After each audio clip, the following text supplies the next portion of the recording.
अवनी, माझा चष्मा बघ ग. आजोबांना विचार. आजोबा आजोबा चला ना वरती. आजीचा चष्मा कुठे ठेवलाय?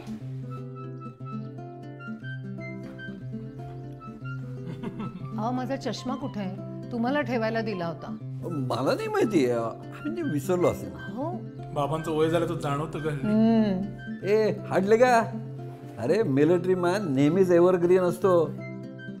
हो. अरे आज देखील मी तुझ्या आईला असा अलगद उचलू शकेन, माहितीये?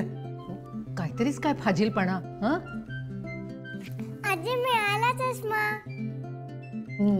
खिशात होता ना?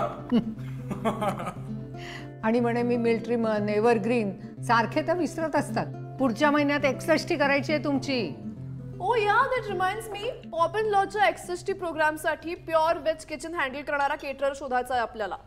करेक्ट. आणि मेनू पण जरा वेगळा हवा ग. नेहमीपेक्षा काहीतरी स्वादिष्ट आणि चांगलं असायला हवं. ते आता काय? हो का? माझ्या फ्रेंड्सना विचारते काही सजेशन्स आहेत का. म्हणजे मिळालीच आपल्याला योग्य सजेशन्स. ह्याचे काय मित्र आणि ते सगळे इतके प्रिटेन्शियस वागतात यु नो. पण हिच्या मैत्रिणी अगदी ह्याच्यासारख्याच आहेत ना. ह्याच्यासारखे म्हणजे काय? तू आता ओव्हर करू नकोस हा. आलो. ऐक ऐक ऐक, मी काय म्हणते, कधीतरी ऐक ना त्याचं पण. मॉम म्हटलं तुम्ही कायम त्याची साईड घेऊन माझ्याशी भांडत माझा जाता. नाहीये ऐका, ग बा. मी योग्य केटरर सुचवणार आहे. तू सुचवणारच केटरर. अर्थातच तुला कळलं होतं माझं. हो हो हो, जस्ट रिलॅक्स. वाद कशाला आणि चिंता तरी कशाला? अहो, प्युअर व्हेज केटरिंगची तब्बल 35 वर्षांची परंपरा असलेले स्वाद केटरर्स आहेत ना.